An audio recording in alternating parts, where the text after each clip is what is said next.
Hello दोस्तों, स्वागत है आपका हमारे यूट्यूब चैनल मरीन वर्ल्ड में। दोस्तों, आज के इस वीडियो में मैं आपको बताऊंगा कि एनएसए क्या होता है, इसका फुल फॉर्म क्या है और इससे जुड़ी सारी जानकारी मैं आप लोगों को आज के इस वीडियो में दूंगा।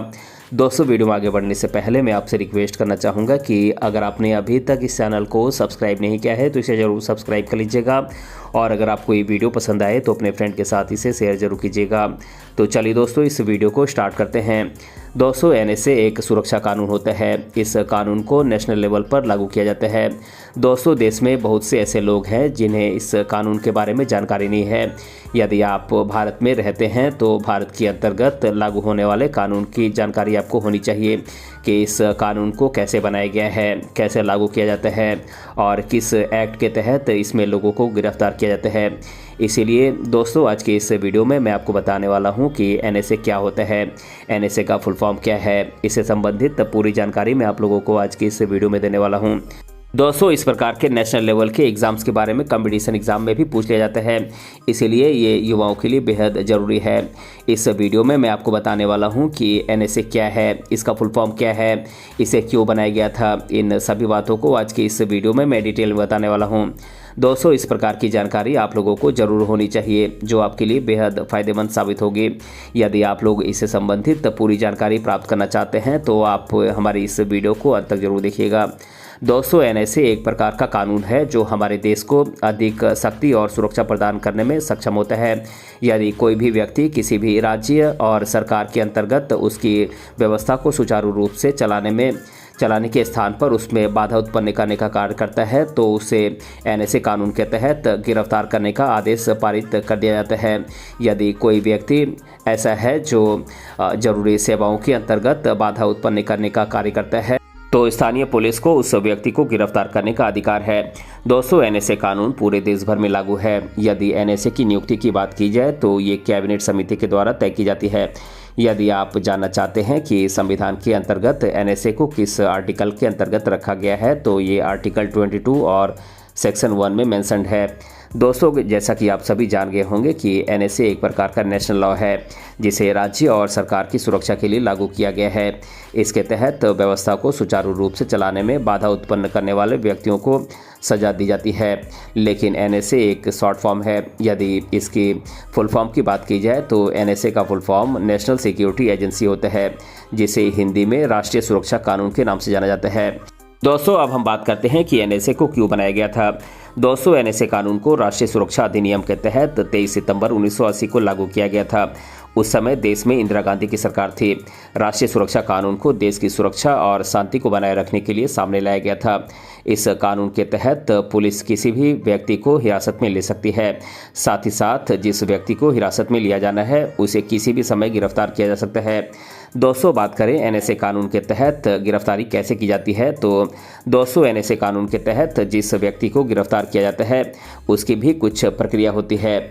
यदि केंद्र सरकार और राज्य सरकार को ऐसा प्रतीत होता है कि कोई विशेष व्यक्ति किसी भी निश्चित कार्य को करने में बाधा उत्पन्न कर रहा है या रोक लगा रहा है तो सरकार के द्वारा उस व्यक्ति को एनएसए यानी कि राष्ट्रीय सुरक्षा कानून के तहत गिरफ्तार किया जा सकता है।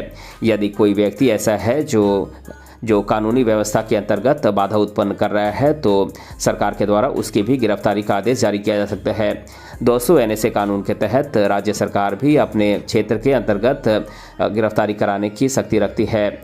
यदि कोई व्यक्ति सार्वजनिक व्यवस्था को भी बाधित करता है तो एनएसए एक्ट यानी राष्ट्रीय सुरक्षा अधिनियम के तहत सरकार उस व्यक्ति को हिरासत में ले सकती है। दोस्तों, अब हम बात करते हैं कि एनएसए कानून के तहत कितने महीने की जेल होती है। दोस्तों, यदि किसी व्यक्ति को एनएसए कानून के तहत गिरफ्तार किया जाता है तो उसे 12 महीने तक जेल में रखा जा सकता है। लेकिन सरकार को इस बात के लिए सूचित करना होता है कि व्यक्ति को एनएसए यानी कि राष्ट्रीय सुरक्षा अधिनियम के तहत हिरासत में लिया गया है। गिरफ्तार किए गए व्यक्ति के द्वारा न्यायालय में अपील की जा सकती है, लेकिन उसे किसी भी वकील को रखने की अनुमति प्रदान नहीं की जाती है। दोस्तों, राष्ट्रीय सुरक्षा अधिनियम के तहत बिना अपराध व्यक्ति को भी 10 दिनों तक जेल में रखा जा सकता है। दोस्तों, अब हम राष्ट्रीय सुरक्षा सलाहकार के कार्य क्या होते हैं इसके बारे में जान लेते हैं।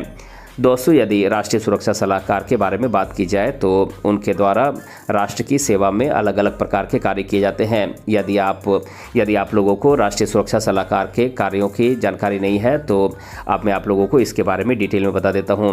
दोस्तों, राष्ट्रीय सुरक्षा सलाहकार देश की सुरक्षा के लिए किसी भी संबंधित मामले में राष्ट्रीय सुरक्षा अधिनियम के तहत सलाह देने का कार्य करता है। राष्ट्रीय सुरक्षा सलाहकार के द्वारा रणनीति और संवेदनशील मुद्दों पर आयोजित होने वाली बैठकों में भाग लिया जाता है। दोस्तों, देश के अंतर्गत अलग अलग प्रकार की परेशानियों से निपटने के लिए राष्ट्रीय सुरक्षा सलाहकार के द्वारा अलग अलग प्रकार के कार्य किए जाते हैं। इसके साथ साथ राष्ट्रीय सुरक्षा सलाहकार भारत के प्रधानमंत्री के द्वारा बैठकों में भी सलाह प्रदान करते हैं। मुख्य तौर पर देखा जाए तो राष्ट्रीय सुरक्षा सलाहकार के द्वारा राष्ट्रीय सुरक्षा परिषद से सलाह लेकर सभी प्रकार के खतरों का समाधान किया जाता है। दोस्तों, ये सभी कार्य राष्ट्रीय सुरक्षा सलाहकार के द्वारा किए जाते हैं। दोस्तों, अब हम बात करते हैं कि राष्ट्रीय सुरक्षा सलाहकार की सैलरी कितनी होती है। दोस्तों, राष्ट्रीय सुरक्षा सलाहकार की सैलरी को सटीक तौर पर नहीं बताया जा सकता है, लेकिन हम आपको बता दें कि जो व्यक्ति राष्ट्रीय सुरक्षा सलाहकार के पद पर कार्यरत होता है उसे काफ़ी अच्छी सैलरी दी जाती है। इनकी संभावित सैलरी लगभग 1,60,000 रुपये पर मंथ होती है। इसके साथ साथ राष्ट्रीय सुरक्षा सलाहकार को सरकार के द्वारा अलग अलग प्रकार की अन्य सुविधाएं भी दी जाती हैं। इस प्रकार ये एक सम्मानजनक नौकरी होती है। दोस्तों, अब मैं आप लोगों को एनएसए से रिलेटेड लोगों के द्वारा अधिकतर बार पूछे जाने वाले प्रश्नों को आप लोगों के साथ एक एक कर डिस्कस कर देता हूं। पहला सवाल है, एनएसए क्या होता है। तो दोस्तों, मैं आपको बता दूं कि एनएसए एक प्रकार का राष्ट्रीय कानून होता है जिसके तहत जो व्यक्ति सुचारू रूप से राज्य और सरकार की व्यवस्था को चलाने में बाधा उत्पन्न करने का कार्य करता है उसे इस कानून के तहत गिरफ्तार किया जा सकता है। एनएसए के माध्यम से देश के अंतर्गत शांति और सुरक्षा को बनाए रखने का कार्य किया जाता है। दूसरा सवाल है, एनएसए का फुल फॉर्म क्या है। तो दोस्तों, बहुत से लोग एनएसए की फुल फॉर्म के बारे में जानना चाहते हैं। दोस्तों, एनएसए का full form national security agency होती है जिसे हिंदी में राष्ट्रीय सुरक्षा कानून कहा जाता है। तीसरा सवाल है, एनएसए कानून के तहत कितने महीने की जेल होती है। तो दोस्तों, मैं आपको बता दूं कि एनएसए कानून के तहत यदि बात की जाए तो किसी व्यक्ति को 12 महीनों तक जेल में रखा जा सकता है और बिना आरोपी व्यक्ति को भी 10 दिनों तक जेल में रखा जा सकता है। लेकिन इसके लिए सरकार को इस बात को सुनिश्चित करना होता है कि व्यक्ति को एनएसए यानी कि राष्ट्रीय सुरक्षा कानून के तहत हिरासत में लिया गया है। चौथा सवाल है, एनएसए कानून के तहत कैसे गिरफ्तारी की जाती है। तो दोस्तों, मैं आपको बता दूं कि यदि कोई व्यक्ति सार्वजनिक क्षेत्र, पुलिस व्यवस्था या फिर किसी निश्चित सरकारी कार्यों के अंतर्गत बाधा उत्पन्न करने का कार्य करता है तो राज्य सरकार या केंद्र सरकार के द्वारा उस व्यक्ति को एनएसए कानून यानी कि राष्ट्रीय सुरक्षा कानून के तहत गिरफ्तार किया जा सकता है ताकि देश में शांति और सुरक्षा को बरकरार रखा जा सके। पांचवा सवाल है, राष्ट्रीय सुरक्षा सलाहकार की सैलरी कितनी होती है। तो दोस्तों, राष्ट्रीय सुरक्षा सलाहकार की सैलरी की सरकार के द्वारा कोई आधिकारिक पुष्टि नहीं की गई है। यदि इनकी संभावित सैलरी की बात की जाए तो ये अनुमानतः 1,60,000 रुपये के आसपास होती है। और दोस्तों, इसके साथ साथ सरकार के द्वारा कई अन्य प्रकार की सुविधाएं भी इन्हें दी जाती है। इस प्रकार राष्ट्रीय सुरक्षा सलाहकार का पद काफ़ी सम्मानजनक पद होता है। छठा सवाल है, राष्ट्रीय सुरक्षा कानून का उल्लेख संविधान के अंतर्गत किस आर्टिकल में है। तो दोस्तों, मैं आपको बता दूं कि राष्ट्रीय सुरक्षा कानून की बात की जाए तो संविधान के अंतर्गत एनएसए यानी कि राष्ट्रीय सुरक्षा कानून का उल्लेख आर्टिकल 22 और सेक्शन 1 के अंतर्गत किया गया है। सातवां सवाल है, राष्ट्रीय सुरक्षा सलाहकार के कार्य क्या क्या होते हैं। तो दोस्तों, इसके बारे में मैं आप लोगों को आज की इस वीडियो में डिटेल से बताया हूँ। आप वीडियो को दोबारा देख सकते हैं। तो दोस्तों, आज के इस वीडियो में मैंने आप लोगों को बताया कि एनएसए क्या होता है और इसके बारे में मैंने आप लोगों को आज के इस वीडियो में डिटेल से बताया है। दोस्तों, अगर आपको ये वीडियो पसंद आया है तो अपने फ्रेंड के साथ इसे शेयर ज़रूर कीजिएगा और अगर आप चैनल पर नए हैं तो इसे ज़रूर सब्सक्राइब कीजिएगा। मिलते हैं अगले वीडियो में किसी अन्य टॉपिक के साथ, तब तक के लिए धन्यवाद।